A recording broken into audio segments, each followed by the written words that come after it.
South Carolina is having the largest measles outbreak in decades. We have cases all over the country, and Robert F. Kennedy Jr.'s team wants you to believe this is no big deal, that this is the cost of doing business.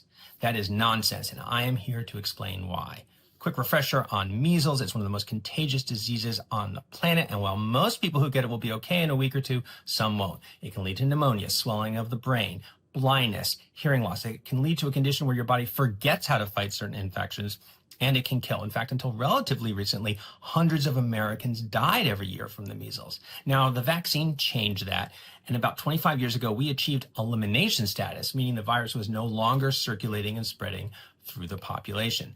But in many communities, vaccination levels have now fallen below the 95% threshold necessary for herd immunity. And you can see what that looks like right now in South Carolina, where the concern is not just people who have chosen not to vaccinate themselves or their children. It's people who can't get the vaccine because they're immunocompromised, and it's babies who don't typically get their first dose until 1 year. Now, there is no single simple explanation for why vaccination rates have fallen, but a big part of the story are all the lies about vaccine safety and alleged links to autism that Kennedy has told over the years and is now making government policy. And he now has the support of Trump, who has basically turned skepticism and opposition to vaccines into a badge of MAGA honor. And that is a big problem. Vaccination used to be public health, not politics. It had bipartisan support. Now it's hard to find Republicans who will speak out on behalf of vaccines. And when they do, they face a severe political backlash.